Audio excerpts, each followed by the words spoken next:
Hi guys, hope you're all well. So this is the full moon coming up this Friday, the 18th, and I am just going to be doing some oracle guidance cards for you in this video from my Sacred Oracles deck, which I absolutely love. And I just think the artwork on these cards is beautiful. I suggest as well, if you haven't already, watch some of my other videos on the menstruating with the moon cycles, because they will give you a little bit more in-depth detail to what the cycles mean and like what is your inward call. I would have liked to do them in this video. I did touch on it, I pre-recorded it, and the file was a bit too big. This is me, I talk for a long time about things that I'm passionate about, so I've kind of had to come back on and do a shortened version. So these are the 3 cards that have come out. I'm going to go through them all and share some of the guidance for you. So the first one that we had come out was number 25. Try hold it there so the light's okay, which is the wild one. And I feel like this has a 7 energy, which is a very spiritual energy as well. And this one is really and truly about embracing yourself, embracing your body, embracing your perfect imperfections. We're all beautiful as we are, and we have to learn to love ourselves on not just a physical level but a soul level too. And this is about removing the shackles on the ankles, removing the blocks, anything that's been holding you back from being your true self. Where haven't you been able to express yourself truly? Is it about who you are on a deeper level? Could it be your sexuality? Like, what is it for you that's been holding you back? Or have you been worried what others are going to think or how they're going to judge you or look at you? This is really about stepping into your own and just being yourself.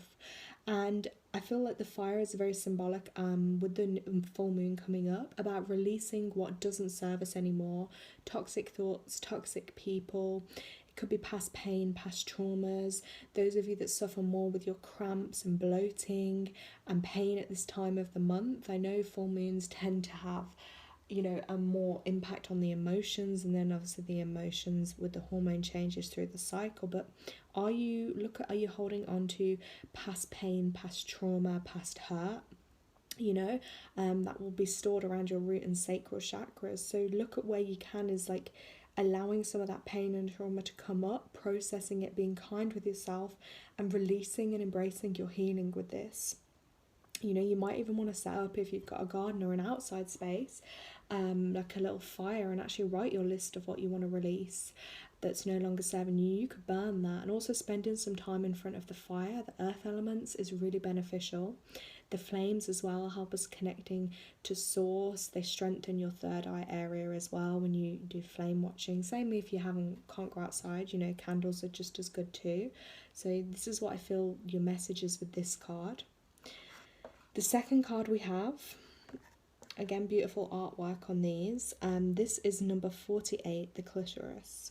So this one is about, I would say, balancing the energies. We all have the divine feminine, divine masculine energies, and it's looking at ways we can balance those, and also being true to ourselves. And where in our lives have we been not allowing ourselves to have as much pleasure or joy? Because it's very easy to get caught up in the moment, to get just caught up with everyday life and feeling as well, because there is so much energy change going on at the moment that sometimes it's like we're just having to go through the motions and everything going on, and it's like this survival mode. But this card is actually asking you to connect back to yourself and look at areas where you need to have more joy and bliss and enjoyment and just fun in your life. Like, where have you not been? Or you might have been suppressing yourself, or you might have been suppressing your sexual energy, and that is something again to look at. And like, what are you feeling shame around? And looking at ways that you can learn to embrace yourself more, pleasure yourself more, and just have fun. And again, like, I really love this artwork and how it connects to the divine above, and remembering that within you hold the answers too. The answers are within you. I always try and encourage people to empower themselves and go inwards for their answers. You might find a lot of information online or other people watching videos, but look at what truly resonates for you, and then take that and feel free to put your own spin on things, and what feels right for you.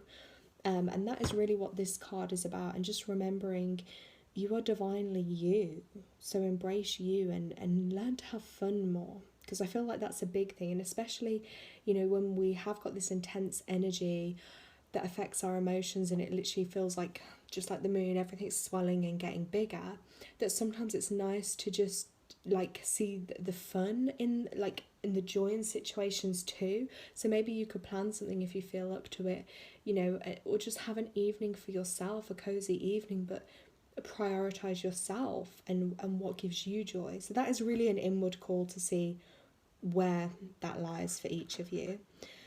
The final card that came up, again, I love this one. Let me hold it up so you can see. Okay, I think you can see that there. So this one is number 40, bleeding rituals. So this has a 4 energy in this card, which is all about the heart chakra and healing. And I love this artwork. I love the creative choice of colours. And I feel like this is also symbolic. I've talked about this in some videos before about bleeding rituals. And again, they mean different things for different people. My biggest advice with this really is whenever you decide to do like a ritual or intentions, it is really just amplifying your intentions. And as long as your intentions are pure and for your highest good only, and you're working with the highest good for yourself and any others, then you can't go wrong. So really just trust your inner guidance and what feels right to you. It might be wearing red, it might be wearing red nails, it might be having certain, it could be like certain crystals you maybe have, or it could be having like plants in your home, a symbolic. Some people as well believe in, they like to, she is in the picture, you can kind of see there, let's do a little zoom in, she's like holding her blood, and then she's going to feed that into the earth. And I feel that's a really powerful symbolic thing you can do as a woman, which really embraces your energy and divine feminine energy. And it's a really beautiful way to give back to earth, because you're feeding your nutrients back into the earth. So if you're someone that has plants or a garden, if you feed it your nutrients, oh my gosh, your plants and your flowers and things in your garden, they're going to do really well. And if you don't, you can still feed it back into the earth, and that's just as powerful. And it's just gratitude as well. And I promise you, it will connect you more with your feminine energy and with your body. And instead of seeing your period as a time of I'm so annoyed to have to go through this, embrace it and think, oh my god, I'm such an incredible being that I get to go through this every month. This is truly magical. When we actually step back and think about it, the fact that our body can do this, wow, we're incredible. And just embrace the earth elements. So we have Mother Earth, we have the plants, also animals. I feel like a lot of you, if you have been drawn to birds at the minute, really listen, because birds are really powerful spirit animals too. Then we also have the elements, so with the sun, the sky, the moon, and then I literally see these 2 figures there as your spirit team above. So you can connect with your spirit team above at any time. They can consist of your guides, your ancestors, your angels. That's what I like to call it, as a general term of your spirit team. Again, always make sure they're for your highest good, but they are waiting to connect with you too and give you divine guidance. I will quickly share with you as well, talking of bleeding rituals. So something I did that was very powerful.